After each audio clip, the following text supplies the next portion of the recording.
সারা জীবন আমাদেরকে বইয়ের মধ্যে শেখানো হলো যে তোমরা গুরুজনের সম্মান করবে, বাবা মার সেবা যত্ন করবে। আমরা পড়াশোনা কেন করি? আমরা পড়াশোনা করে আমাদের যে বাবা মা আছে আমরা তাদেরকে ভালো রাখবো এবং নিজেরা ভালোভাবে চলবো। এখন তাহলে এই মেয়েটি এসএসসি পরীক্ষার্থী, এই মেয়েটি, এর কি তাহলে মায়ের সেবা করা ভুল হয়েছে? সারা জীবন আমরা বইতে যা পড়লাম, এখন সেই মেয়েটি তো সেটাই করতে গেছে।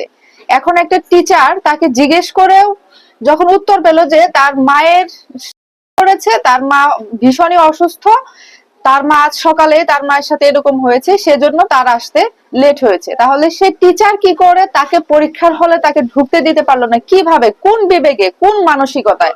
আমার মাথায় ধরে না। তাহলে এই পড়াশোনা করে এই শিক্ষার লাভটা কি?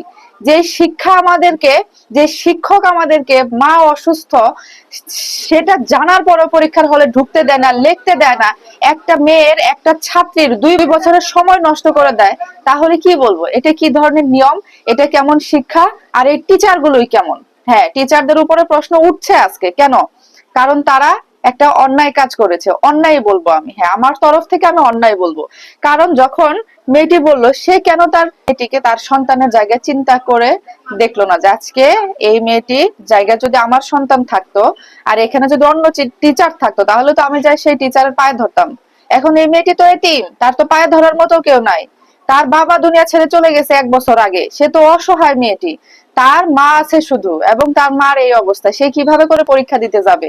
তার 1.5 ঘন্টা পরে হলে যাওয়ারও দরকার ছিল না, সে তার মায়ের সেবা করতো। হলে গিয়ে তো তার যে আজকে হার্টের অবস্থা, তার যে যে হৃদয়টা ভেঙে গেছে আজকে, সে যে মানসিক কষ্টটা পাইছে, এই কষ্টটাকে আপনারা জীবনে ফিরে দিতে পারবেন? কেউ পারবেন? কখনো পারবেন? পারবেন না, একদমই পারবেন না। এই ঘটনা দেখে আমার একটা ঘটনা মনে হয়ে গিয়েছে। আমি যখন অনার্স সেকেন্ড ইয়ারে পরীক্ষা দেই তখন আমার আম্মুর কোমর দেয়। আম্মুর যখন কোমরে ব্যথা পায় তখন জামালপুর হসপিটালে আম্মুকে ভর্তি করায়, এবং তখন আমার পরীক্ষা চলছিল।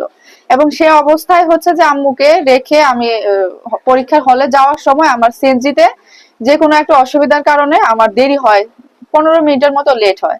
লেট হওয়ার পরে এবং আমার সাথে আমি মোবাইল নিয়ে যাই। মোবাইল নিয়ে যাওয়ার পরে আমি টিচারকে হলের মধ্যে ঢুকে আমি টিচারের হাতে মোবাইল ফোনটা জমা দিই।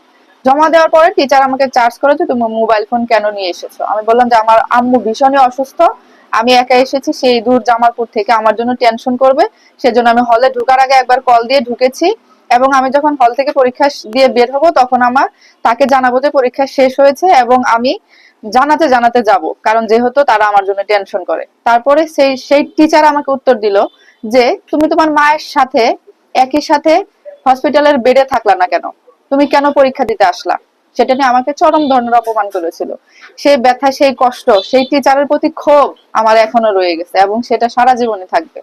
সে বললো যে আমি মায়ের সাথে কেন হসপিটালে ভর্তি হইলাম না, সে এটা বললো। আমি কিন্তু আমার ফোন কিন্তু আমার কাছে রাখিনি, আমি কিন্তু হলে ঢুকেই আমি আমার সমস্যার কথা বলে তারপরে কিন্তু হলে ঢুকেই স্যারকে কিন্তু আমার ফোন জমা দিয়েছি যে স্যার এটা আপনার কাছে রাখেন, আমি যাওয়ার সময় আমি নিয়ে যাব। কিন্তু তারপরেও স্যার আমাকে এভাবে এতগুলো কথা বলেছিলেন যে আমি কেন আমার মায়ের সাথে হসপিটালের বেডে থাকলাম না, কেন পরীক্ষা দিতে আসলাম। এই হচ্ছে আমাদের টিচারদের অবস্থা, বুঝছেন? আর আসলে কিছু বলার নাই, টিচার মানুষ, সম্মানের মানুষ।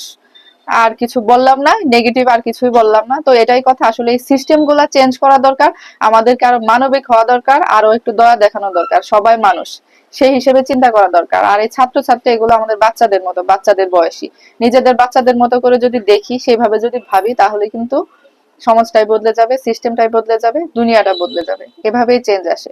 ঠিক আছে বন্ধুরা, ভালো থাকবেন সবাই, আল্লাহ হাফেজ, আসসালামু আলাইকুম, বাই বাই।